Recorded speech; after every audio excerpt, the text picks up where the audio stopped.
การปกครองไทยคลิปเดียวจบสวัสดีค่ะจาก Channel Point View ค่ะตลอดเวลาที่เราเรียนประวัติศาสตร์ไทยมาเนี่ยนะคะเราน่าจะเคยได้ยินชื่อการปกครองแบบไทยๆหลายแบบด้วยกันนะไม่ว่าจะเป็นพ่อปกครองลูกเวียงวังคลังหน้าจตุสดมสมบูรณาญาสิทธิราชและอื่นๆอีกมากมายเลยคำถามคือแต่ละคำที่วิวพูดไปเมื่อกี้มันคือการปกครองแบบไหนแต่ละแบบต่างกันยังไงแล้วทำไมคนในยุคนั้นๆเนี่ยถึงเลือกเปลี่ยนการปกครองจากแบบหนึ่งเป็นอีกแบบหนึ่งวันนี้วิวเก็บรวบรวมมาเล่าให้ฟังแล้วค่ะถ้าพร้อมจะฟังเรื่องราวที่ทั้งสนุกและได้สาระกันแล้วก็ไปฟังกันเลยเอาจริงๆนะถึงเราจะพูดถึงการปกครองแบบไทยคลิปเดียวจบเนี่ยแต่วิวต้องเริ่มตั้งแต่ก่อนความเป็นไทยจะเกิดขึ้นอีกค่ะเพราะว่าเราจะพูดถึงบริเวณดินแดนที่เป็นประเทศไทยปัจจุบันนะคะในสมัยโบราณมากๆเนี่ยเราก็เหมือนกับที่อื่นๆในโลกค่ะเราเป็นมนุษย์เนี่ยเป็นสัตว์สังคมมาตั้งแต่ไหนแต่ไรละเราอยู่รวมกันปุ๊บเราก็ต้องมีการแบ่งงานกันนู่นนี่นั่นแล้วมันก็ไม่แปลกนะคะที่ระหว่างการแบ่งงานกันเนี่ยมันก็ต้องมีใครสักคนที่เหมือนกับเป็นหัวหน้าขึ้นมาเพื่อคอยสั่งคอยควบคุมงานอะไรต่างๆชุมชนไทยในสมัยอดีตเนี่ยเราก็อยู่กันแบบนี้ละค่ะคือมีผู้ปกครองบางคนแต่มันก็ไม่ได้มีเซนส์ของความเป็นแบบกษัตริย์หรือเป็นอะไรชัดเจนมากมายจนกระทั่งเกิดเหตุการณ์ขึ้นในดินแดนบริเวณประเทศไทยปัจจุบันนะคะก็คือคำที่เขาเรียกสวยๆว่าภารตวิวัฒน์หรือภาษาอังกฤษคือ Indianization พูดง่ายๆก็คือเราได้รับอิทธิพลจากอินเดียมาค่ะเรามีความพยายามจะเป็นอินเดียมากขึ้นเพราะว่าอินเดียในสมัยก่อนเนี่ยถือว่ามีอารยธรรมสูงกว่าเราเนาะเราเนี่ยไปรับอิทธิพลอินเดียมาผ่านศาสนาพราหมณ์แล้วก็ผ่านศาสนาพุทธมหายานนะคะซึ่งเราได้มาตอนที่เราไปค้าขายกับเขาค่ะก็คือได้รับมาตั้งแต่แบบสมัยศตวรรษที่1อะไรเลยนะตอนแรกๆก็เป็นขอบทางพวกแถวริมทะเลก่อนอะไรก่อนเพราะว่าแถวนั้นเน้นค้าขายก่อนที่อิทธิพลเนี่ยจะค่อยๆแผ่ไปจนกระทั่งทั่วดินแดนที่เป็นประเทศไทยปัจจุบันนะคะพอเราได้รับอิทธิพลจากอินเดียเนี่ยแน่นอนรูปแบบของสังคมของเราก็จะเปลี่ยนไปจากเดิมที่อยู่กันแบบหลวมๆใครจะทำอะไรก็ทำมีแบบว่าความแบ่งชนชั้นกันบ้างนิดๆหน่อยๆพอเราเจออินเดียตุ้มเข้าไปสิ่งที่เกิดขึ้นก็คือเราเริ่มมีการแบ่งชนชั้นทางสังคมกันชัดเจนขึ้นเริ่มมีระบบเริ่มมีระเบียบและที่สำคัญมันเริ่มมีเซนส์ของความเป็นแบบคนนี้เป็นกษัตริย์คนนี้เป็นนักรบอะไรพูดง่ายๆในสมัยนั้นเนี่ยความเป็นรัฐเนี่ยมันเริ่มเกิดขึ้นแล้วซึ่งนักประวัติศาสตร์เนี่ยจะเรียกยุคสมัยนี้ว่าเป็นรัฐโบราณนะคะก็จะมีรัฐต่างๆอยู่บริเวณนี้เช่นอาณาจักรฟูนันอาณาจักรเจนละทีนี้ประเด็นก็คือดินแดนบริเวณประเทศไทยปัจจุบันเนี่ยแต่ก่อนมันยังไม่ใช่ประเทศเดียวไงแต่มันประกอบไปด้วยรัฐต่างๆอยู่ตรงนี้ตรงนั้นเต็มไปหมดนะคะแต่ละรัฐเนี่ยก็รับอิทธิพลมาแตกต่างกันเพราะว่ามันมี2สายหลักๆที่เข้ามาในดินแดนบริเวณนี้ค่ะสายแรกเนี่ยนะคะก็คือสายพวกศาสนาพราหมณ์ทั้งหลายเราก็จะรู้ว่ามันก็มีคอนเซ็ปต์อยู่แล้วในการแบ่งชั้นวรรณะแบ่งหน้าที่ชัดเจนคนนี้คือกษัตริย์นะกษัตริย์ต้องเป็นสมมุติเทพเป็นอวตารของพระวิษณุก็ว่าไปพระศิวะก็ว่าไปแล้วแต่ความเชื่อกลุ่มไหนที่รับแนวคิดแบบนี้ไปกษัตริย์ของเขาก็จะมีความเป็นสมมุติเทพขึ้นมาใช่ไหมแล้วพอเป็นสมมุติเทพปุ๊บอำนาจอยู่กับกษัตริย์วิธีการปกครองก็เลยจะเป็นวิธีที่กษัตริย์เนี่ยแบ่งอำนาจให้กับขุนนางทั้งหลายผ่านทางพื้นที่ที่ให้ไปดูแลนะคะส่วนขุนนางเนี่ยก็ตอบแทนกษัตริย์ผ่านความสวามิภักดิ์บอกว่าฉันจะจงรักภักดีฉันจะอะไรรูปแบบพวกนี้เราจะเห็นได้จากเวลาที่เขามีการถือน้ำพิพัฒน์สัตยาเกิดขึ้นเขาก็จะต้องมีการมาแบบกินน้ำสาบานใช่ไหมว่าฉันจะซื่อสัตย์ต่อพระมหากษัตริย์นะถ้าสมมติว่าฉันไม่ซื่อสัตย์ก็ขอให้1 2 3 4ส่วนอีกสายหนึ่งที่เข้ามาในช่วงเวลาใกล้เคียงกันเลยเนี่ยนะคะจะเป็นแนวคิดของอินเดียค่ะแต่เป็นอินเดียกลุ่มที่เป็นพุทธศาสนานะคะซึ่งพุทธศาสนาเนี่ยแนวคิดจะแตกต่างจากของฮินดูเลยเพราะว่าแนวคิดของกษัตริย์ที่เข้ามาพร้อมกับพุทธศาสนาเนี่ยจะเป็นแนวคิดจักรพรรดิราชพูดง่ายๆฝั่งพุทธในยุคนั้นนะเขาจะเชื่อว่าโลกของเราเนี่ยจะต้องมีจักรพรรดิทางโลกคู่กับจักรพรรดิทางธรรมจักรพรรดิทางธรรมเนี่ยชัดแล้วว่าเป็นพระพุทธเจ้านะคะทีเนี้ยใครคือจักรพรรดิทางโลกก็คือกษัตริย์องค์นั้นๆของประเทศนั้นๆที่รับความเชื่อนั้นเข้ามานั่นแหละคติความเชื่อนี้ก็เป็นหนึ่งในคติความเชื่อที่เข้ามาในดินแดนบริเวณนี้นะคะและตอนแรกที่ก็เข้ามาแล้วไม่ค่อยฮิตเท่าไหร่หรอกแต่มาฮิตจัดเลยในช่วงศตวรรษที่13ค่ะตอนที่พุทธเถรวาทเนี่ยเข้ามาในดินแดนบริเวณนี้เหมือนกับที่เราเคยเล่าไปเต็มๆในคลิปประวัติศาสตร์รัฐไทย 5,000 ปีนะทีเนี้ย2สายนี้ก็เข้ามาแล้วก็มาปะปนกันอยู่ในบริเวณดินแดนที่เป็นประเทศไทยปัจจุบันค่ะประเด็นก็คือเข้ามาแล้วเนี่ยด้วยความแบบว่าคนไทยนะสามารถ mix and match ได้ดังนั้นบางครั้งมันก็แยกกันแต่ส่วนใหญ่เนี่ยมันก็จะมีความรวมกันอย่างบอกไม่ถูกเช่นผู้ปกครองของดินแดนบริเวณนี้อาจจะเป็นคนที่ทุกคนเชื่อว่าเป็นสมมุติเทพนะแต่ก็เป็นสมมุติเทพที่แจกทานให้กับเหล่าประชาชนทั้งหลายเพราะว่าก็ถือว่าเป็นจักรพรรดิราชด้วยอะไรด้วยนะคะทีนี้ตัดภาพมาอาณาจักรชื่อดังๆที่เรารู้จักในดินแดนบริเวณนี้ที่เราเชื่อว่าพัฒนากันมาเป็นเราทุกวันนี้ดีกว่าก็คืออาณาจักรสุโขทัยค่ะอาณาจักรสุโขทัยนี่นะคะเป็นอาณาจักรที่เอาจริงๆเราไม่รู้นะว่าเขาปกครองด้วยวิธีไหนกันแน่เพราะว่ามีหลักฐานน้อยมากเอาหลักฐานชัดๆเนี่ยก็จะมีศิลาจารึกหลักที่1ซึ่งในจารึกห ลักที่1ก็ยังมีประเด็นในด้านโบราณคดีอยู่มีคนที่เชื่อว่าอันนี้คือจารึกที่เขียนในสมัยสุโขทัยจริงมีบางคนบอกว่าเขียนทีหลังหรือเปล่ามีบางคนบอกว่าใหม่ถึงขนาดรัชกาลที่4เลยในจารึกหลักนั้นเนี่ยก็บันทึกเอาไว้ว่าสุโขทัยปกครองด้วยระบอบพ่อปกครองลูกแล้วประชาชนเนี่ยก็จะเรียกผู้ปกครองว่าพ่อขุนนะคะแต่ทีเนี้ยประเด็นคือเราไม่รู้ไงว่าศิลาจารึกหลักที่1จริงหรือเปล่าดังนั้นขออนุญาตแปะเอาไว้ก่อนตัดเอาไปก่อนว่าสมมุติว่าถ้าจริงก็ถือว่าเป็นพ่อปกครองลูกละกันแต่ถ้าสมมติว่าศิลาจารึกหลักที่1ไม่จริงต้องบอกว่าเราไม่รู้เลยว่าสุโขทัยในยุคแรกๆในปกครองแบบไหนเรารู้แต่ว่าสุโขทัยเนี่ยรับอิทธิพลจากพุทธศาสนานิกายเถรวาทเข้ามาละแล้วก็ใช้พุทธเถรวาทในการปกครองคนให้เป็นระบบระเบียบใช้เป็นเครื่องมือเจริญสัมพันธไมตรีกับเมืองอื่นๆด้วยอะไรด้วยยกตัวอย่างเช่นล้านนาหรือว่านครศรีธรรมราชนะคะก็คือรู้แค่ว่าเขามีเมืองในเครือข่ายแล้วก็อาจจะส่งบรรณาการถึงกันบ้างอะไรบ้างนะซึ่งอาจจะเป็นการแบบเชื่อมสัมพันธ์ทางการทูตอะไรอย่างนี้แล้วเราก็อาจจะพอรู้ว่าเขามีแบบความพุทธศาสนาอยู่ในนั้นเพราะว่าเราเห็นไตรภูมิพระร่วงของพญาลิไทยที่เขียนถึงความเป็นจักรพรรดิราชถึงอะไรแต่ใดๆก็ตามค่ะไม่ว่าสุโขทัยจะปกครองด้วยวิธีไหนก็ตามอยู่ดีๆเนี่ยในช่วงคริสต์ศักราชที่1350หรือตรงกับพุทธศักราชที่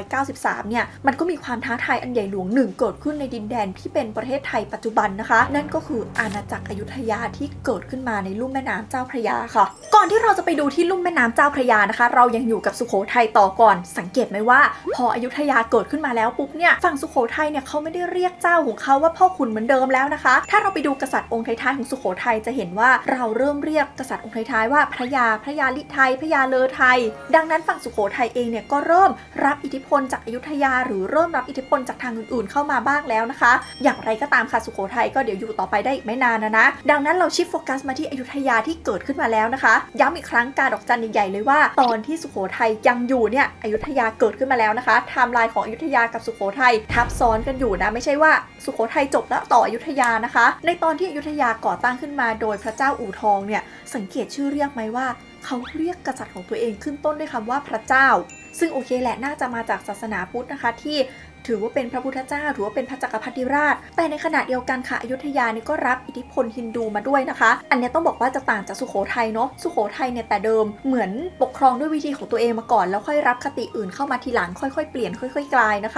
ะในขณะที่อยุธยาเนี่ยโป้งมาเลยเปิดมาปุ๊บก็รับทั้งศาสนาพุทธแล้วก็ศาสนาพราหมณ์ค่ะพอรับศาสนาพราหมณ์ศาสนาฮินดูมาเนี่ยมันก็ค่อนข้างชัดว่าคอนเซปต์ถึงจะชื่อเรียกว่าเป็นพระพุทธเจ้านะแต่คอนเซปต์การปกครองเนี่ยก็จะเป็นคอนเซปต์ศักดินาแบบที่วิวเล่าไปเมื่อกี้ซึ่งระบบที่เขาเลือกใช้ตอนนั้นนะคะก็คือระบบจตุสดมซึ่งจตุสดมนี่นะคะก็แปลว่าเสาหลักทั้ง4แหละจตุแปลว่า4เนาะดังนั้นการปกครองนี่นะคะก็จะแบ่งออกเป็นเสาหลัก4เสาด้วยกันค่ะก็คือเวียงวังคลังแล้วก็นาทั้ง4กรมนี้ก็จะมีหัวหน้ากรมที่เขาเรียกว่าเป็นตำแหน่งขุนก็จะเป็นขุนเวียงขุนวังขุนคลังขุนนาเวียงเนี่ยแปลว่าเมืองดังนั้นขุนเวียงก็คือดูแลรักษาความสงบในเมืองต่างๆดูแลพวกราษฎรดูแลอะไรส่วนวังนี่ชัดเลยดูแลเรื่องในวังดูแลราชสำนักดูแลเรื่องการตัดสินคดีความเพราะสมัยก่อนการตัดสินก็ต้องไปถึงระดับผู้ปกครองเนาะรวมไปถึงคอยดูแลรายงานเรื่องคนที่ส่งไปปกครองตามหัวเมืองต่างๆด้วยอันนี้คือหน้าที่ของวังส่วนคลังนี่ชัดเจนนะคะดูแลเรื่องเงินทองทั้งหลายได้มาเท่าไหร่จ่ายไปเท่าไหร่อะไรยังไงและสุดท้ายก็คือนาค่ะนานี่ดูแลเรื่องสวนไร่นาต่างๆประชาชนใครจะได้ที่ดินตรงไหนอะไรยังไงเวลาที่ประชาชนปลูกข้าวปลูกอะไรได้ต้องไปเก็บกลับมาเท่าไหร่เอามาใส่ยุ่งฉางหลวงอันนี้ก็จะเป็นหน้าที่ของนานะคะซึ่งนอกจากจะมีการแบ่งที่นาแบ่งอะไรไปแล้วเนี่ยนะคะลักษณะการปกครองแบบศักดินาเนี่ยมันคือการแบ่งกำลังคนไปด้วยดังนั้นในสมัยอยุธยาและเอาจริงๆเราใช้กันมายาวๆเลยเนี่ยก็จะมีเรื่องระบบไพร่เข้าไปอยู่ในนั้นด้วยค่ะไพร่กับมูลนายที่สัมพันธ์กันนะคะไม่ว่าจะเป็นคนในอาณาจักรที่แบบต้องมีสังกัดทั้งหมดไม่ได้นะแต่ว่าจะสังกัดเป็นไพร่หลวงจะสังกัดเป็นไพร่ของมูลนายคนไหนมูลนายคือขุนนางหรือว่าคนที่เป็นแบบระดับเจ้านายคนไหนเนี่ยอันนี้ก็ขึ้นอยู่กับว่าได้รับการแจกไปที่ไหนนะคะก็จะเป็นกำลังคนของต้นสังกัดไปเลยแล้วก็จะมีการเข้าเดือนออกเดือนคือเดือนนึงไพร่ก็จะทำงานของตัวเองอีกเดือนนึงก็จะไปทำงานของมูลนายหรือว่าของหลวงหรือของอะไรตามที่ตัวเองสังกัดนั่นเองค่ะซึ่งเรื่องนี้วิวเคยเล่าไว้เต็มๆแล้วไปฟังในคลิปนั้นเอานะคะการปกครองจตุสดมเนี่ยใช้กันยาวๆเลยในสมัยอยุธยาเอาจริงๆใช้มายาวถึงรัชกาลที่5เลยนะคะแต่ว่าไม่ได้ใช้แบบเดียวกันตลอดค่ะเพราะว่าเวียงวังคลังนาเนี่ยนะคะใช้ตั้งแต่สมัยพระเจ้าอู่ทองเรื่อยมาจนกระทั่งถึงสมัยพระบรมไตรโลกนาถในสมัยนั้นเนี่ยเกิดการปฏิรูปการปกครองขึ้นค่ะเขาตั้งกรมใหม่ขึ้นมา2กรมชื่อกรมกลาโหมกับกรมมหาดไทยกรม กลาโหมเนี่ยจะมีสมุหพระกลาโหมเป็นคนดูแลทุกวันนี้เรายังใช้ศัพท์คำนี้อยู่ดูแลพวกเรื่องทหารเรื่องอะไรต่างๆส่วนกรมมหาดไทยเนี่ยนะคะคนที่ดูแลคือสมุหนายกนายกเหมือนนายกรัฐมนตรีนั่นแหละค่ะจตุสดมเดิมทั้ง4เนี่ยนะคะก็ไปขึ้นอยู่กับกระทรวงมหาดไทยเพราะว่าทั้ง4จตุสดมเดิมเนี่ยก็ดูแลเรื่องเกี่ยวกับประชาชนเกี่ยวกับอะไรทั้งหมดอยู่แล้วใช่ไหมประเด็นคือจุดที่ยากและหลายคนจะจำไม่ได้เนี่ยก็เพราะว่าเวียงวังคังนาเดิมที่เราจำชื่อง่ายๆเนี่ยเขาเปลี่ยนชื่อในยุคสมัยนี้ค่ะจากเดิมเวียงเป็นศัพท์ง่ายๆแปลว่าเมืองใช่ไหมเขาเปลี่ยนชื่อเป็นพระนครบาลเหมือนตำรวจนครบาลหน้าที่คล้ายตำรวจทุกวันนี้มากค่ะดูแลความเรียบร้อยในเมืองปกครองท้องที่ปราบโจรผู้ร้ายรักษาความสงบภายในถ้าไฟไหม้ก็ดับเพลิงด้วยแล้วก็ถ้ามีคดีความอะไรที่เป็นคดีโหดๆเลยเนี่ยพระนครบาลก็ดูแลเหมือนกันนะคะส่วนถัดไปขุนวังเดิมเนี่ยเปลี่ยนชื่อสวยๆเป็นพระธรรมธิกรก็จะรับผิดชอบพวกพระราชพิธีต่างๆในราชสำนักงานธุรการงานตัดสินคดีความทั่วไปแล้วก็เป็นคนคอยแต่งตั้งพวกยกระบัดต่างๆที่ไปแทนพระเนตรพระกันไปคอยดูแลแทนกษัตริย์นะคะส่วนขุนคลังเนี่ยเปลี่ยนชื่อเป็นชื่อใหม่ที่เราจะคุ้นมากค่ะก็คือพระโกษาธิบดีนะคะพระโกษาธิบดีเนี่ยก็ดูแลเรื่องเงินเหมือนเดิมแล้วค่ะดูแลเรื่องการรับการจ่ายบัญชีอาวุธอะไรต่างๆรวมถึงอีกอย่างหนึ่งด้วยนะคะก็คือดูแลเรื่องการค้าขายการติดต่อกับต่างประเทศค่ะและนี่คือสาเหตุที่ทำให้พระยาโกษาธิบดีปานก็คือตำแหน่งคลังนี่แหละต้องเป็นคนเดินทางไปที่ฝรั่งเศสนะคะเพราะว่าเป็นคนดูแลเรื่องการติดต่อกับต่างประเทศค่ะเพราะหน้าที่อะไรที่เกี่ยวกับต่างประเทศเนี่ยพระโกษาธิบดีรับหมดนะคะการทูตการตัดสินคดีความคนต่างชาติรับไปด้วยเลยและสุดท้ายนะคะขุนนาเปลี่ยนชื่อใหม่สวยๆเลยเป็นพระเกษตราธิบดีหน้าที่ก็ตรวจตาเรื่องการเกษตรส่งเสริมการเกษตรทีนี้ประเด็นก็คือระบบการปกครองของอยุธยาเนี่ยมันไม่ได้มีแค่เรื่องแบบแบ่ง4ด้านอย่างเดียวมันยังมีด้านอื่นๆที่น่าสนใจอีกเช่นอยุธยาเนี่ยเป็นแค่เมืองอยู่ตรงอยุธยาใช่ไหมแต่อยุธยาเนี่ยมีเมืองในปกครองต่างๆอีกมากมายเขาใช้วิธีปกครองโดยการจัดลำดับความสำคัญของแต่ละเมืองที่อยู่ภายใต้การปกครองที่เขาแผ่อำนาจไปถึงนะคะเขาก็จะแบ่งเมืองใกล้ๆที่เป็นเมืองสำคัญเนี่ยเป็นหัวเมืองชั้นในไกลออกไปหน่อยเป็นหัวเมืองชั้นนอกแล้วก็ถ้าไกลไปเลยเป็นแบบเหมือนประเทศอื่นไปเลยที่ไปยึดมาได้เนี่ยก็จะเป็นประเทศสราชตามลำดับค่ะความสัมพันธ์ก็จะแตกต่างกันความสัมพันธ์แบบหัวเมืองชั้นในก็จะสนิทกันหน่อยส่วนประเทศสราชอาจจะแบบไม่ค่อยสนิทกันส่งบรรณาการมาก็พอซึ่งเรื่องหัวเมืองเนี่ยก็มีบางยุคบางสมัยที่เปลี่ยนเหมือนกันนะคะก็จะเปลี่ยนจากชื่อหัวเมืองชั้นในชั้นนอกอะไรเนี่ยเปลี่ยนเป็นหัวเมืองเอกโทตรีคอนเซปต์ก็จะคล้ายๆเดิมค่ะแค่เปลี่ยนชื่อแล้วก็มีการแบบส่งขุนนางไปปกครองนะคะซึ่งเอาจริงๆฟังแบบนี้เรารู้สึกมากเลยนะว่าเฮ้ยการปกครองของอยุธยามันเป็นระบบเป็นระเบียบมากเลยมันดูมีกฎเป๊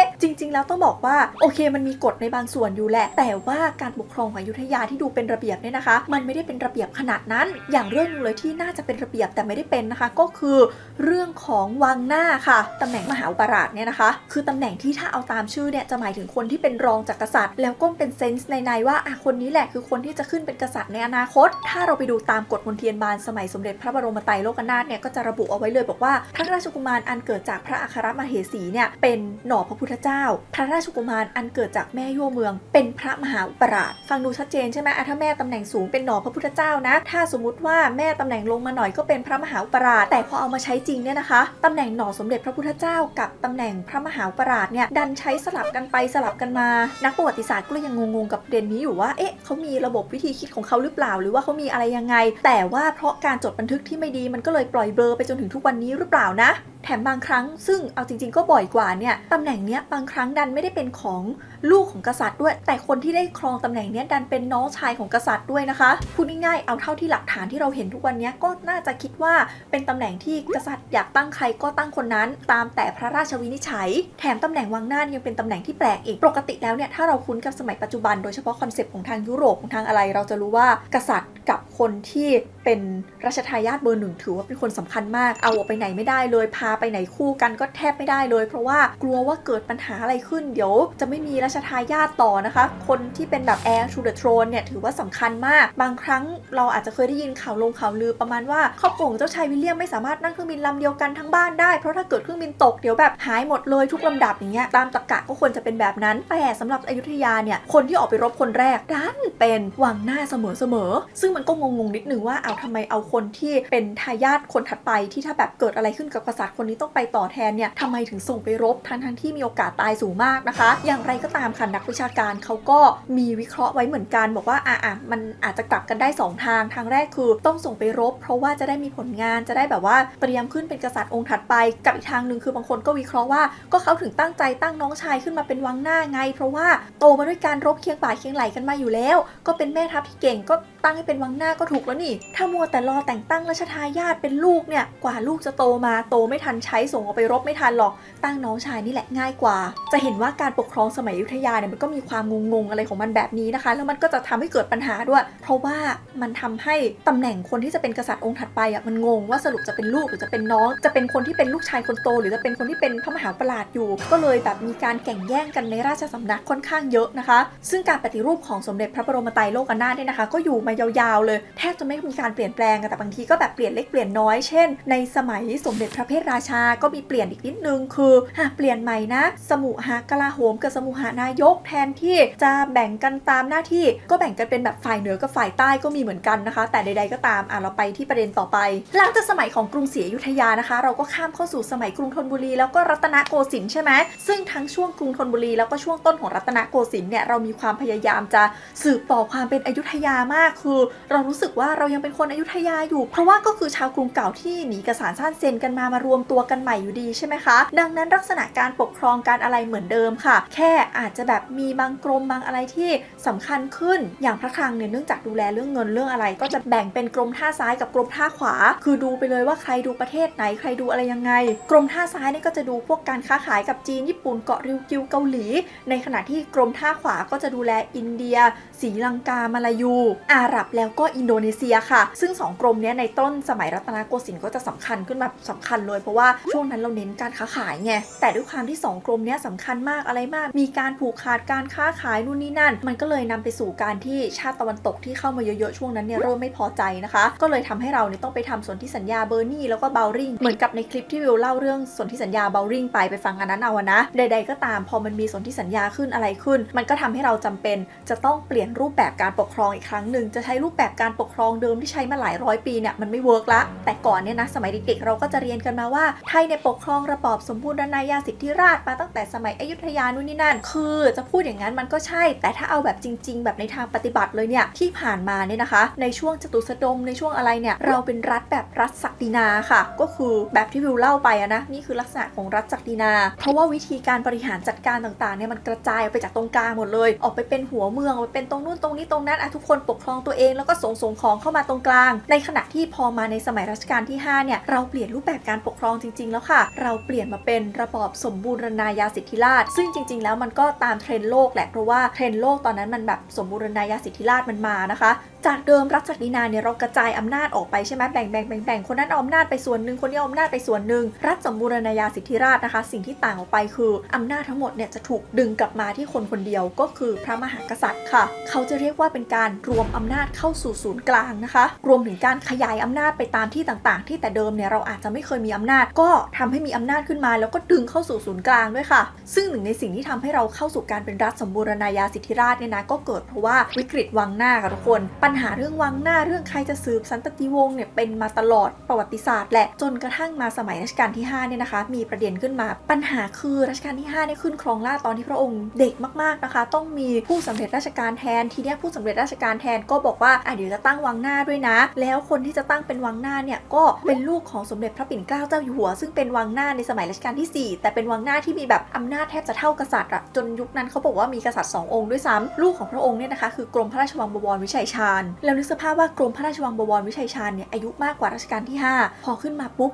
เป็นญาติกันคนหนึ่งอายุเยอะกว่าด้วยอะไรด้วยมันก็เลยมีความแบบกันอยู่แล้วเคสที่เกิดบ่อยมากสมัยอยุธยานะคะคือวังหน้าในปฏิวัติล้มอำนาจวังหลวงดังนั้นในสมัยนั้นมันก็มีความตึงกันขึ้นมาเลยว่าจะเกิดสิ่งนั้นหรือเปล่าดังนั้นในสมัยรัชกาลที่5นะคะพระองค์ก็เลยมีความจำเป็นจะต้องปฏิรูปการเมืองการปกครองอีกครั้งหนึ่งซึ่งรัชกาลที่5เนี่ยนะคะพระองค์ก็ปรับปรุงการปกครองขนาดใหญ่เลยด้วยแนวคิดตะวันตกทั้งหมด3 ข้อด้วยกันค่ะข้อแรกก็คือก่อตั้งหอรัษฎากรพิพัฒน์นะคะเพื่อคอยจัดการเรื่อง ภาษีเรื่องอะไรต่างๆเพราะว่าแต่ก่อนเนี่ยคนที่จัดการเรื่องภาษีคือเจ้านายทั้งหลายเพราะว่าสมัยก่อนเนี่ยมันมีการควบคุมภาษีการอะไรไงพอจัดตั้งหอรัษฎากรพิพัฒน์รายได้ของประเทศเนี่ยมันจะได้เป็นเรื่องเป็นราวมากขึ้นอย่างที่2นะคะก็คือยกเลิกระบบไพร่เพราะว่าแต่ก่อนระบบศักดินาเนี่ยนอกจากที่ดินจะถูกแจกไปแล้วไพร่ก็ถูกแจกไปเหมือนกันนะคะอยู่กับหลวงเท่านี้อยู่กับขุนนางคนนี้เท่านั้นคนนั้นเท่านี้พูดง่ายๆว่าไพร่เนี่ยต้องสังกัดมูลนายมันก็ทำให้เจ้านายขุนนางเนี่ยเหมือนมีกองกำลังส่วนตัวไม่ได้ไงปกครองยากก็เลยต้องเปลี่ยนระบบการปกครองให้เป็นการเกณฑ์ทหารแทนนะคะอำนาจก็จะได้กลับมาอยู่ที่ศูนย์กลางอีกครั้งหนึ่งค่ะและอย่างที่3นะคะก็คือยกเลิกตำแหน่งวังหน้าไปเลยเลิกใช้มันงงว่าแบบสรุปใครจะขึ้นมาเป็นกษัตริย์องค์ถัดไปกันแน่ต้องเป็นลูกชายหรือต้องเป็นวังหน้าแล้วก็เปลี่ยนมาเป็นตำแหน่งสยามกุฎราชกุมารแทนนะคะก็คือใช้ระบบเหมือนคราวปรินซ์ในต่างประเทศค่ะก็กำหนดชัดเจนไปเลยนะคะว่าใครกันแน่คือคนที่จะได้ขึ้นมาเป็นกษัตริย์องค์ถัดไปแบบนี้ก็จะลดการปะทะกันการแย่งราชสมบัติกันไปแทบจะศูนย์เลยนะคะและยังไม่พอค่ะหลังจากที่เราไปทำสนธิสัญญานู่นนี่นั่นกับต่างประเทศมากมายเนี่ยมันก็ทำให้ลักษณะการแบ่งการปกครองเราเนี่ยเข้าสู่การปกครองอีกรูปแบบหนึ่งที่เรียกว่ามณฑลเทศาภิบาลที่จะแบ่งประเทศเนี่ยแต่ละส่วนให้เป็นมณฑลแล้วก็ส่งข้าหลวงออกไปนะคะว่าข้าหลวงคนนี้ดูแลมณฑลนี้ข้าหลวงคนนี้ดูแลมณฑลนั้นไปปกครองในมณฑลตัวเองถ้ามีเรื่องอะไรต้องส่งเข้ามาที่ส่วนกลางคือไม่ใช่ว่าให้ตระกูลที่เป็นแบบเจ้าเมืองนั้นเจ้าเมืองนี้เนี่ยปกครองที่ของตัวเองแล้วนะแต่ว่าเป็นข้าหลวงที่ส่วนกลางเนี่ยส่งออกไปแทนนะคะเอาจริงๆในสมัยรัชกาลที่5รัชกาลที่6รัชกาลที่7เนี่ยเราก็ใช้ลักษณะการปกครองแบบนี้แหละแค่เราเหมือนค่อยๆพัฒนาขึ้นมาเรื่อยๆแต่ว่าเรามามีการเปลี่ยนแปลงแบบจริงๆเลยก็คือในปีพุทธศักราชที่2475ที่เรามีการเปลี่ยนแปลงการปกครองให้เป็นระบอบประชาธิปไตยแล้วก็มีระบอบใหม่ก็คือระบอบที่มีพระมหากษัตริย์อยู่ภายใต้รัฐธรรมนูญแทนนะคะซึ่งการที่เราเปลี่ยนการปกครองมาเป็นระบอบประชาธิปไตยเนี่ยแน่นอนว่าอิทธิพลที่เราได้มาก็คือได้มาจากตะวันตกที่มีนักเรียนในสยามทั้งหลายเนี่ยได้มีโอกาสไปเรียนที่ต่างประเทศแล้วก็เห็นว่าตอนนี้โลกเขาเปลี่ยนไปแบบไหนแล้วอะไรแล้วก็เลยนำเอาการปกครองแบบนั้นนะคะกลับมาเรียกร้องให้ประเทศไทยเนี่ยเปลี่ยนแปลงการปกครองด้วยค่ะซึ่งสิ่งที่เกิดขึ้นนอกจากระบอบการปกครองจะเปลี่ยนจากสมบูรณาญาสิทธิราชย์มาเป็นประชาธิปไตยแล้วเนี่ยนะคะก็มีการยกเลิกหลายต่อหลายอย่างที่เกิดขึ้นมาค่ะไม่ว่าจะเป็นการแบ่งการปกครองเป็น3ฝ่ายแบบทุกวันนี้คือฝ่ายบริหารฝ่ายนิติบัญญัติแล้วก็ฝ่ายตุลาการรวมไปถึงการยกเลิกแบบมณฑลเทศาภิบาลเพราะว่าซ้ำซ้อนกับจังหวัดที่มีอยู่แล้วแต่วิวคิดว่าเรื่องการปกครองในสมัยที่เป็นประชาธิปไตยเนี่ยเป็นเรื่องที่ค่อนข้างใหม่ละซึ่งน่าจะไม่ใช่ประเด็นหลักของคลิปวิดีโอนี้ดังนั้นขออนุญาตจบเรื่องวิวัฒนาการการปกครองของประเทศไทยเนี่ยที่ตรงนี้ดีกว่าเพราะเชื่อว่าหลายๆคนที่เข้ามาดูคลิปนี้น่าจะอยากรู้เรื่องการเปลี่ยนผ่านในยุคสมัยโบราณมากกว่านะคะส่วนในเรื่องของปัจจุบันเนี่ยก็ไปดูในคลิปที่วิวทำเรื่องประชาธิปไตยทั้งหลายเอาไว้น่าจะทำให้เข้าใจได้มากขึ้นค่ะและทั้งหมดนี้นะคะก็คือเรื่องราวที่วิวเก็บมาเล่าให้ทุกคนฟังในวันนี้ก็หวังว่าทุกคนจะชอบกันค่ะถ้าใครชื่นชอบคลิปนี้อย่าลืมกดไลค์กำลังใจให้วิวแล้วก็กดแชร์เพื่อชวนเพื่อนๆมาดูด้วยกันค่ะแล้วพบกันใหม่โอกาสหน้านะคะทุกคนบ๊ายบายสวัสดีค่ะเชื่อว่าคลิปวิดีโอนี้เนี่ยนะคะอาจจะไม่ได้มีสตอรี่ที่แบบสนุกสนานแซ่บๆเหมือนกับคลิปวิดีโออื่นแต่น่าจะทำให้หลายๆคนเนี่ยฟังคลิปนี้ปุ๊บแล้วไปดูพวกละครดูซีรีส์ย้อนยุคอะไรเข้าใจมากขึ้นนะคะว่าแต่ละตำแหน่งที่เราเจอพระเอกนางเอกหรือพ่อพระเอกพ่อนางเอกเราเนี่ยจริงๆแล้วเขาใหญ่ขนาดไหนเขาดูแลอะไรบ้างนะคะก็น่าจะทำให้เก็ตกันมากขึ้นค่ะวันนี้ลาไปก่อนแล้วกันนะคะทุกคนบ๊ายบายสวัสดีค่ะ